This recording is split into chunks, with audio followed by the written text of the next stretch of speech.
All right, I'll just get started with the introduction, a quick introduction, and then I'm going to pass it over to our amazing speaker, Brendon Samuels, today. So thank you guys all for coming. Today's event is hosted by Green Economy London, How to Make Your Building Wildlife Friendly. So for those of you who don't know me, I'm Natalie Merchant. I am the hub manager for Green Economy London. We are a program run out of the London Environmental Network. So the London Environmental Network, for some of you who may not be familiar with us, we're an environmental nonprofit in London that aims to cultivate a healthier, more sustainable city. So one of our visions is to have London be known as one of the greenest and most resilient cities in Canada.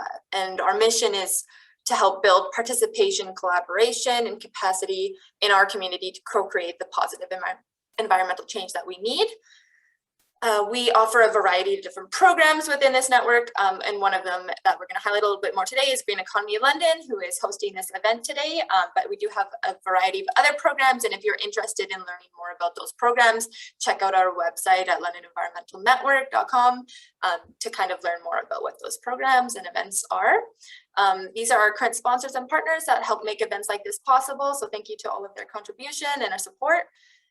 So a little bit about Green Economy London. So we are a program, one of 8, that is part of a national network of hubs, Green Economy Canada. So Green Economy Canada works with organizations like the London Environmental Network to launch these Green Economy hubs in cities across Canada. There's currently over 250 businesses participating in these sustainability programs, and our program launched in May of 2019. And we currently have over 45 members. So a variety of different businesses, SMEs, or nonprofits and organizations participating in this sustainability program for businesses. What we do, we offer businesses a practical, cost-effective, collaborative, and community-based approach to setting and achieving reduction targets. So we focus on 4 target areas: GHG emissions, water conservation, waste diversion and reduction, as well as environmental stewardship, which we're going to highlight a little bit more today and kind of relates more to today's topic of wildlife friendly buildings. So we support these businesses in setting their baseline targets. We offer technical workshops throughout the year. We provide resources, identify funding opportunities, and we celebrate the achievements through our media coverage, publication, and events, as well as our annual award ceremony that we just hosted last month. So to highlight the environmental stewardship a little bit, so I just wanted to kind of highlight the definition of environmental stewardship. So it's the responsible use and protection of the natural environment through conservation and sustainable practices to enhance ecosystem resilience and human well-being. So this target area is really, we incorporated it into our program because it helps businesses get involved in their community and more ecosystem-based projects to really help the environment that maybe isn't necessarily as quantitative as some of the emission data would be, so they can participate in tree planting events and other things that improve the environment in a more holistic way. And that's kind of what was the inspiration behind our wildlife friendly building checklist. So we are introducing this as one of our projects in our program to help businesses achieve their environmental stewardship goal by doing this project, and Brendon will get a little bit more into detail on that. I just kind of wanted to highlight how that fits into our program.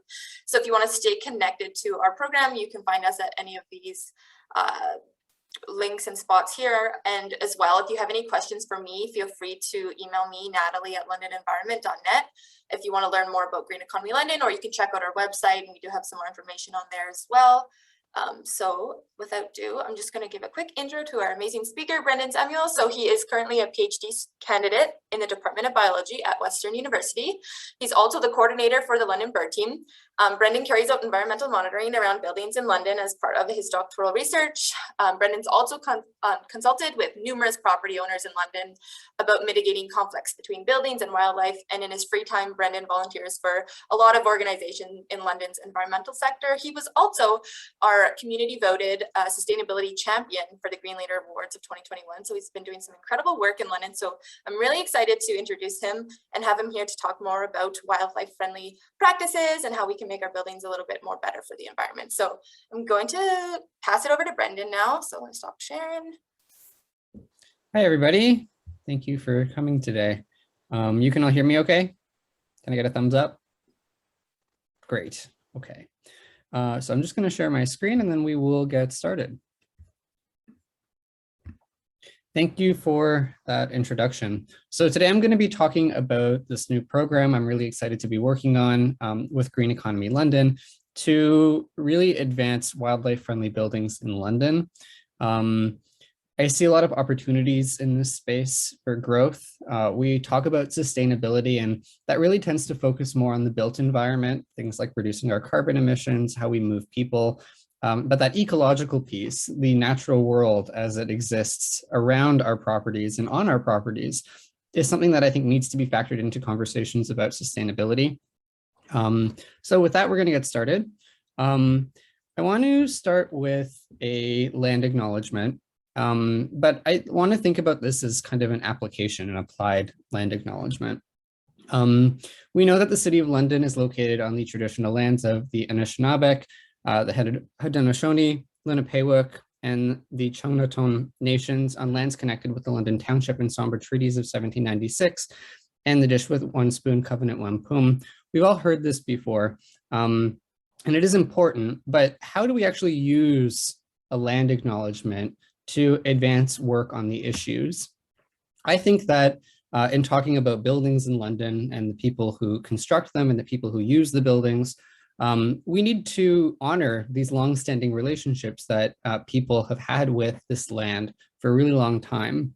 And to provide additional context, here we are in London, just downstream from us, we've got our neighbors in the three First Nations, Oneida, Chippewa, and Munsee, Delaware, and we share the Thames River with them. So what we do here in London that affects the river, that's going to go downstream and have implications for what's going on in our neighbors' communities.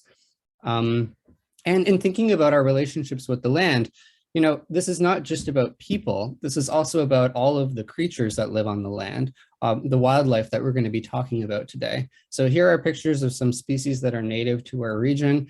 And what we're going to be talking about today has direct implications for this relationship as it applies to these other life forms that we share this area with. So to give a little bit of additional context, we live in a part of Canada known as the Carolinian Life Zone. And if you were to have arrived here just a couple hundred years ago, it would have looked a lot like this. In our forest city, it was an actual forest, a Carolinian forest, eastern deciduous trees. And this is what wildlife in this region evolved with. This is what they're accustomed to. This is what they need really to survive. And in just a short amount of time, human beings have really modified the landscape quite intensively. So this is a map that was drawn in 1872 of what London looked like back then. You can see the fork in the Thames River. And it's pretty quaint, right? Like it's much smaller. It has a bit of familiarity. You can see some of the major roadways that are still around today. There's the train passing through. But this was small beginnings for London. And in not that much time, really like less than 200 years, we've really expanded our city. So in yellow, I've shown the map and its extent on just a Google Earth image of what London looks like now. We've seen the city grow hugely, and that comes at the expense of habitat for wildlife in the surrounding area. We also know that biodiversity is in steep decline, both in Southern Ontario and around the world. We're losing our wetlands, our forests, and our grasslands at an unsustainable rate. And we've got a growing number of species that are now classified as being at risk of extinction. Where we live in Carolinian Life Zone, we have more species at risk than any other ecoregion in the country. And we can also think about this in the way that we use land. So here is a map of forest cover in Southern Ontario. And we see that where London is situated, we've got between 5 and 15% forest cover on average. And that is below the critical threshold that's needed to sustain ecosystems. So we need to be concerned about how do we replenish forests in urban areas and make sure that surrounding areas are not being affected by development. In the Canadian Biodiversity Strategy, it explicitly mentions in the introduction that private property owners and businesses, among other key stakeholders, play a really critical role in the conservation of biological resources and biodiversity. And I think this is a nice way of framing the work we're going to be talking about today. In order for our society to conserve the natural world, we need businesses, private landowners to be on board and adopting practices that minimize harm to ecosystems and wildlife. We can also think about this in a global context. You might be familiar with the United Nations Sustainable Development Goals. These are actions that are being undertaken all over the world to achieve a sustainable future. What we're going to be focusing on today mainly applies to Sustainable Development Goals 14, life below water, and 15, life on land. So that brings us to the wildlife-friendly building criteria. I've been working on this project since last year with Green Economy London and the London Environmental Network. And basically what this is a comprehensive checklist of ideas for ways that you can make your buildings safer for wildlife and really minimize the extent of harm to surrounding ecology. So we define a wildlife-friendly building as the product of efforts to align human behaviors and infrastructure inside the built environment with practices that aim to minimize impacts to wildlife and the surrounding natural environment. And so we've divided up these criteria into three categories. They're threats to wildlife, habitat, and human behavior. And so I'm going to go through each of the items on this list one by one. I also want to point out that this is not an exhaustive list. There are many things that you can do as a landowner or business to promote healthy wildlife that we've not included here, but just for the sake of time, we're going to cover some priority topics. So those three categories, we've got threats, habitat, and education and engagement, also around changing human behavior. So I'm going to go through each of these in order. Before I get started, though, I just want to mention that some of the pictures and media I'm presenting here are going to include depictions of animals, wildlife that are injured or dead. So if you're sensitive to these kinds of pictures and media, just be warned in advance. So let's start with threats to wildlife. I've included 4 examples here of things you can do at your business to address leading threats: bird-friendly windows, humane pest management, covering window wells and stairwells, and open-top pipes.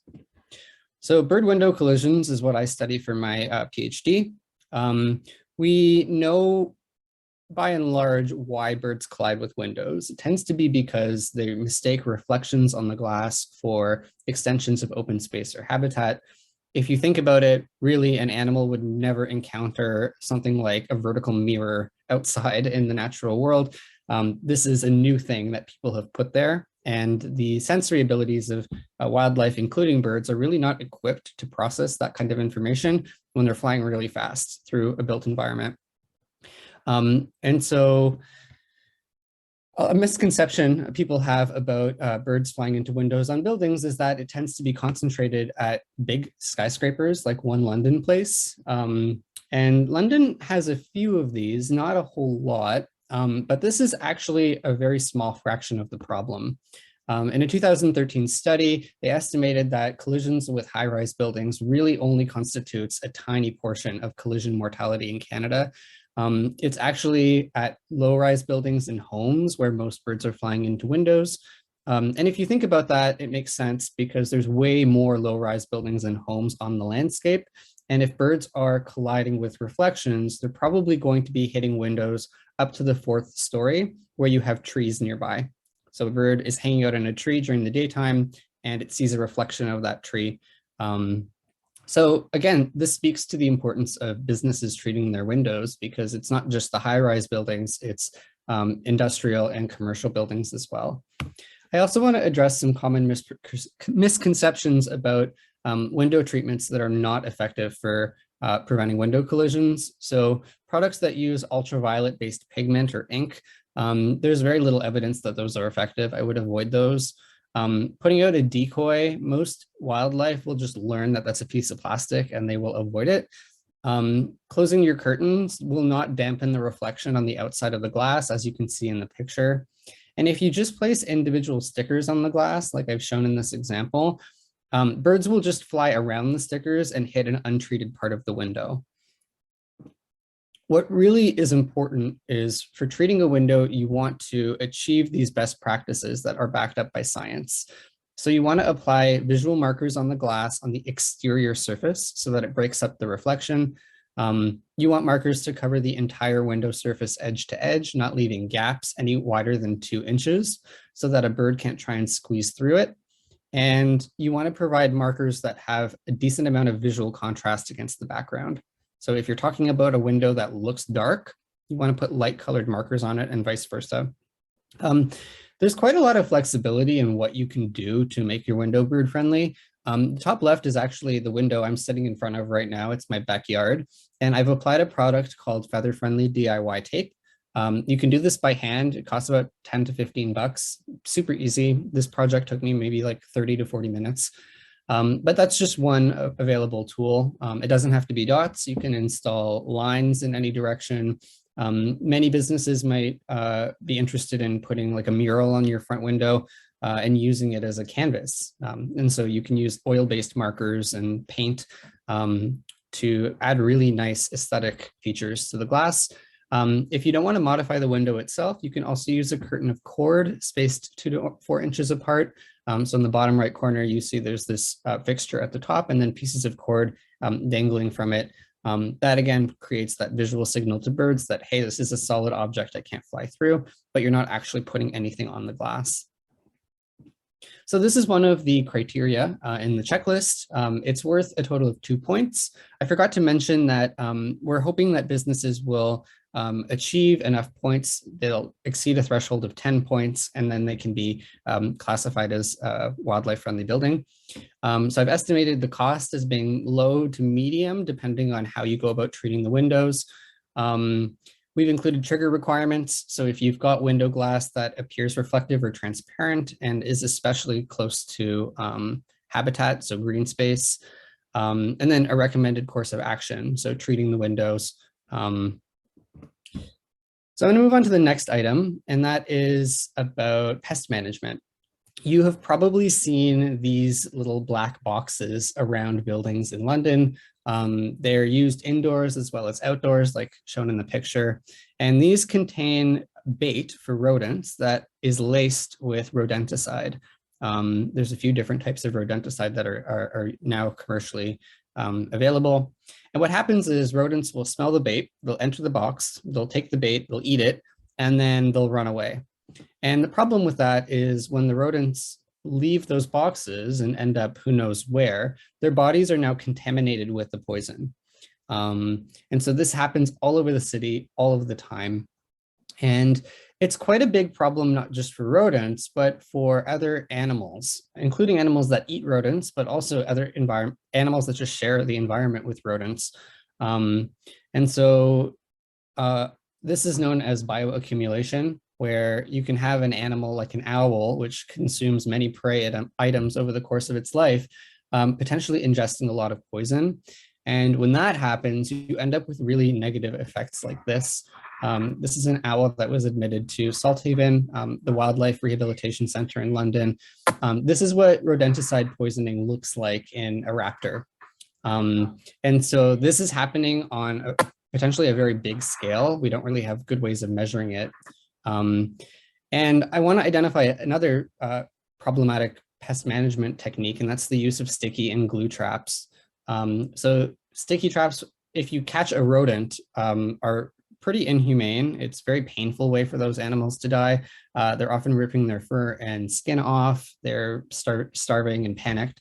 But especially when you use sticky traps outside, they tend to produce a lot of bycatch. So you end up with other species like birds, snakes, frogs, bats, caught in these traps. So I really, really advise not to use these if you can.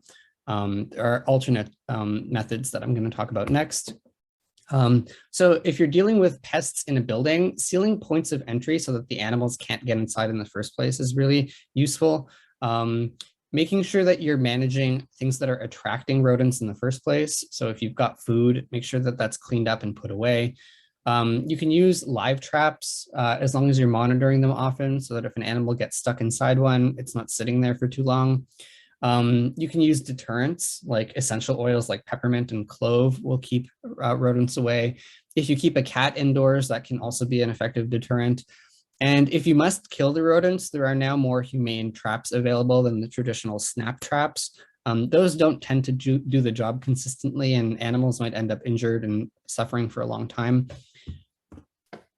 So this is again worth 2 points. It's triggered by having a history of pests and intervention at your building in the past. And we want to see businesses eliminating the use of rodenticide and sticky traps, sealing points of entry, adopting non-lethal deterrents and instant kill traps instead of rodenticide. So I want to talk next about a common issue that causes animals to be trapped outside buildings. Many older buildings will have window wells like this. They vary in size and depth, but a lot of animals get stuck in these, even big ones. So, and it's not restricted to really deep window wells. Like if you look at the one on the left, that's a fairly small thing. But I rescued a frog out of there last week that was looking for a place to overwinter. This seems to be more of an issue in the fall when animals are looking for shelter from the cold. On the right, actually, that's a groundhog, a pretty big one at that, I think about 1.5 feet long, that got trapped in a window well and couldn't escape. And I mentioned, it can be big animals too. There was a story earlier this year that made the news about a whole deer that got stuck in a window well on campus. And this is a really preventable thing.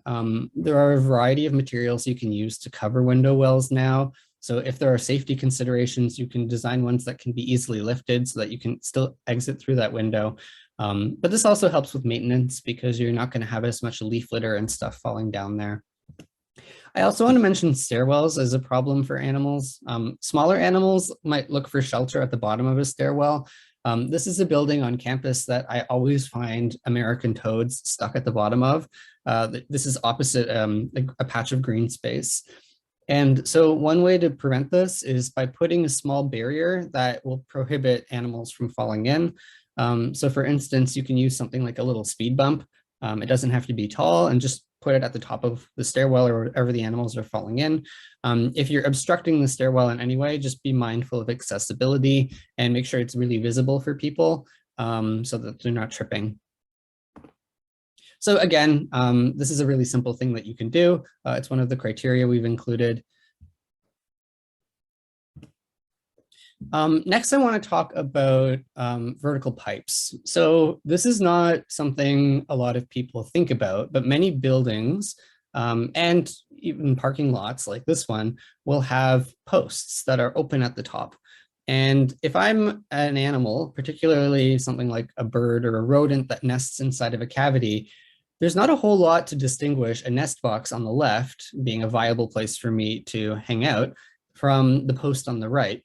And what happens is animals will go into these kinds of cavities, and for birds, they can't open their wings to get out. For other wildlife, it might be too slippery and they can end up stuck at the bottom.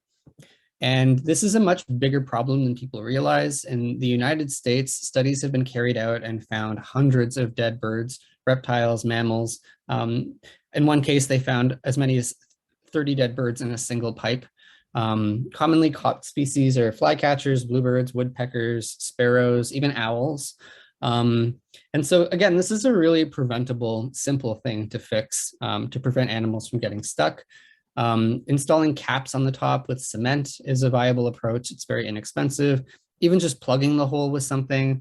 If you're dealing with a pipe that's used for exhaust or ventilation, you can just put a grate so that air can still pass through. So I'm going to move to the next category of criteria, and it's about conserving habitat for wildlife. This is potentially a very big topic. There's many, many things that go into creating viable habitat for wildlife. I'm going to highlight 4 key ideas today. So the first is leaving leaf litter. The second is planting native species. The third is removing invasive plant species. And the fourth is creating buffers around natural features to prevent encroachment. So where we live, it's been very popular for a long time for people to rake and blow leaves in the fall. And it's an understandable thing to do where you have paths and roads because of safety. But leaf litter is actually really important for ecosystems. So there's a variety of organisms ranging from insects to reptiles to mammals to birds that depend on leaf litter for habitat. And it's not just leaves. Many beneficial insects will also overwinter underground, like the bees shown here, or inside of plant tissues, so stalks from flowers and that kind of thing. And I mentioned birds. If you look outside in early spring, many of the early migratory birds to arrive will actually forage in leaf litter. Like you see, this thrush is kind of like dancing and rubbing its feet in the leaves.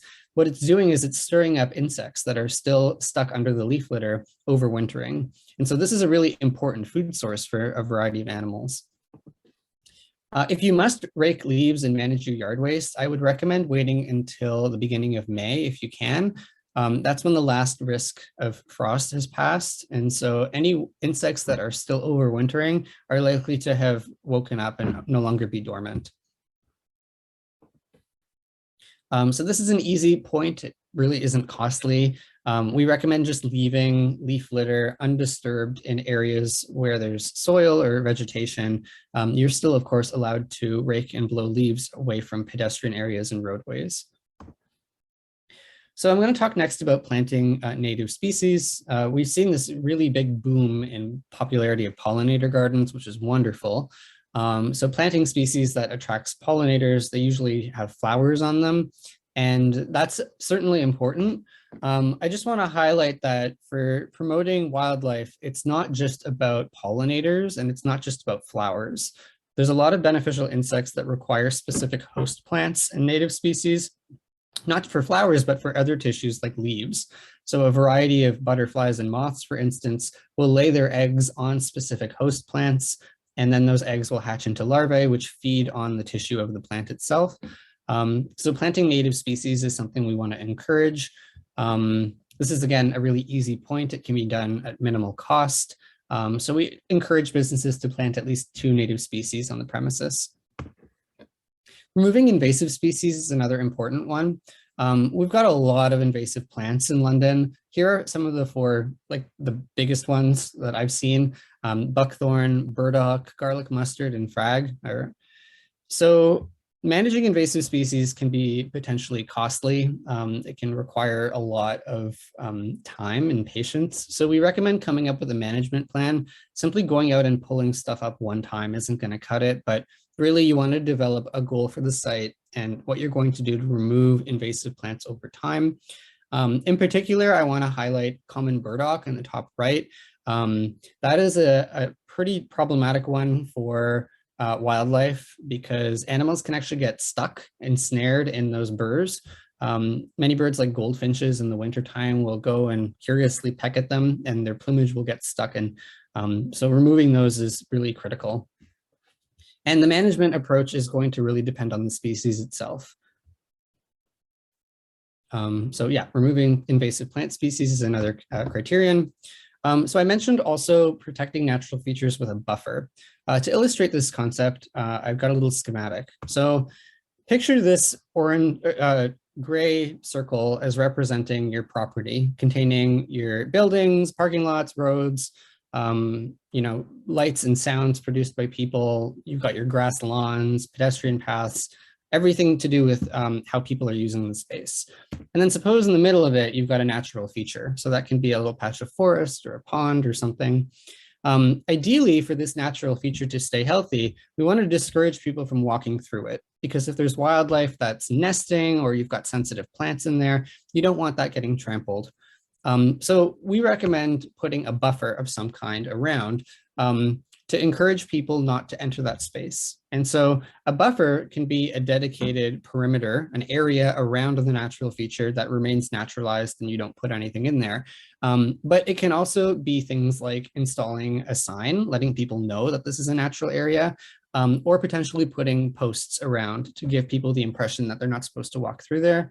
I would be hesitant about putting an actual fence in, because fences can act as barriers for wildlife, and corridors in between natural spaces are really important for many species. So again, installing a buffer around an existing natural feature is really not expensive.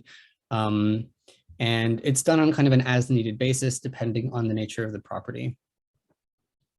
So I want to move to the third category of criteria, which is about human behavior and how we can change human behavior through education and engagement. So the 4 items I'll talk about are turning off lights at night, keeping pets on a leash, containing litter and pollution, and information signs. So some of you might be aware that light pollution is pretty harmful for the environment in a variety of ways. Everything from insects to trees to fish can be affected by lights being left on at night. It's also not great for human health. Personally, in the wintertime when it's very cloudy at night, the light keeps me awake because it's just so bright outside. And in fact, you can see the light pollution in London from outer space. And so you can imagine this amount of light where it used to be dark at night can have pretty harmful consequences. For migratory birds, this presents a unique challenge because when birds are migrating across the continent, they need to be able to see stars and the moon in the night sky, celestial cues, to know where they're going. It's like this map they have in their head. And when you have a lot of sky glow over cities, they can become quite disoriented. They get drawn into the light in the city. And this can elevate the risk of them colliding with structures like windows on buildings. So again, a really simple solution for this is to just turn the lights off at night. In addition, installing light timers or occupancy sensors on lighting fixtures can be a really viable way to ensure that the lights are turned off consistently, as well as public education. I would recommend prioritizing light fixtures near green space and replacing blue and white lights with warmer temperatures if you can. We know that since the pandemic began, there's a lot of litter outside associated with personal protective equipment, and this has negative consequences for wildlife on land as well as in the water. We're seeing more species, especially birds, becoming tangled in things like masks. And beyond PPE, there's other sources of litter that predictably cause issues for wildlife because they become tangled. So things like balloons, for instance, if you've got netting on the ground for things like erosion control and it's come loose, or six-pack rings from beverages, those are all very common sources of entanglement for wildlife.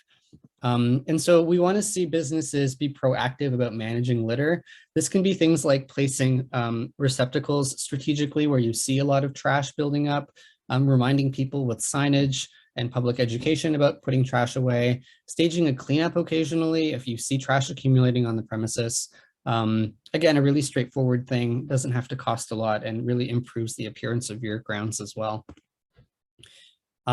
So cats are a big issue for a lot of wildlife in London. They're the leading introduced predator for birds and other mammals, but it's not just cats roaming outside, it's dogs too. So a lot of people take their dogs to parks and natural areas and let them roam off leash. And even though your dog might be well trained, it might come to you when you call and it might never actually get its teeth into wildlife, it can still exert negative effects. So for instance, if you have a bird like this killdeer, this is a species that breeds on the ground in London, and it's got a nest nearby. You can see the eggs in the corner. If I have a dog much larger than me approaching my nest, I'm quite likely to abandon it. So this is just one example of how pets being allowed to roam at large can cause harm for wildlife. So another thing that businesses can do to ensure healthy wildlife on your premises is to ensure that people's pets are kept on a leash or contained. So having a policy for people visiting or who work at your business, hey, you're allowed to bring your dog or cat to work, but it has to be kept on a leash. We are currently developing information signs about wildlife, and we're hoping that these signs can be tailored to suit the specific needs of your business. So some items that we're hoping to include are instructions for people not to feed wildlife, to stay on the path and not encroach into natural areas. Again, keeping pets leashed, turning lights off.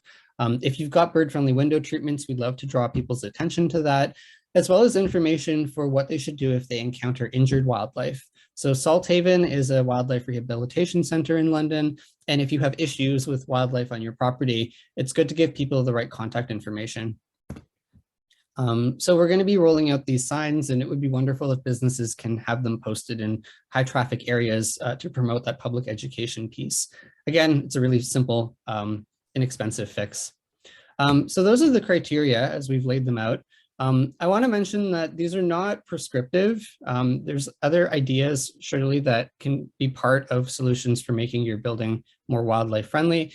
As this program is still under development, we're always open to feedback from businesses and the public as to how we can improve it.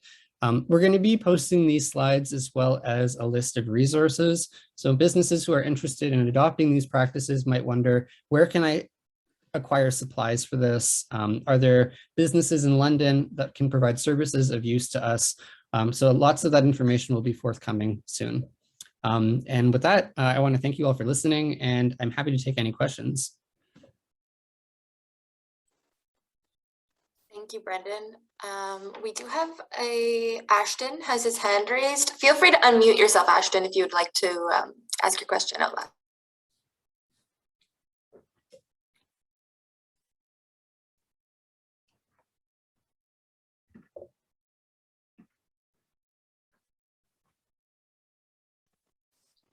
Can you hear me? Yep. Hi, Brendon, big fan. My question is, since there's a lot of businesses that outsource their landscaping to like other companies, have you been in touch with other companies that do landscaping to see like best practices for like wildlife friendly landscaping?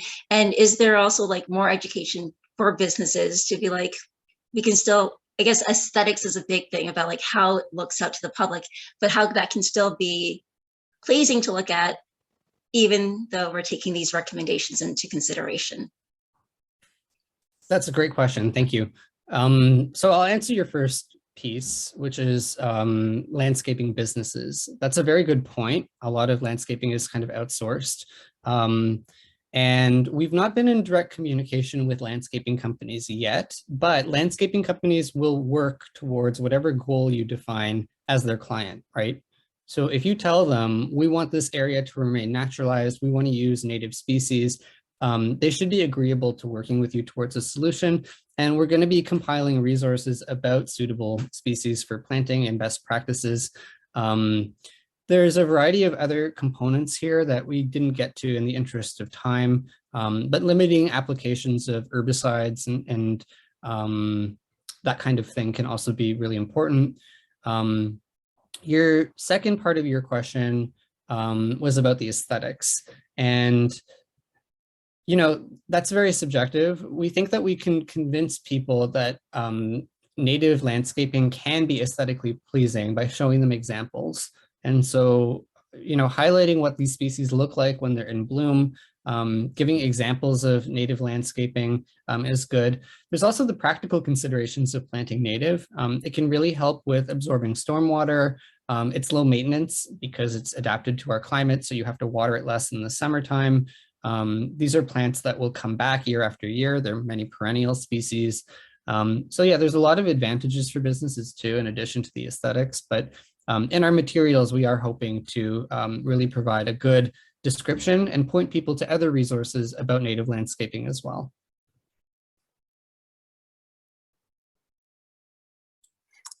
Great. And we also have Lori commented, she said they just installed 6 large windows and the bird dots would be helpful for us as they are situated on green space. Where, I guess, Brendon, what is your recommendation for accessing bird dots? Where can they find those?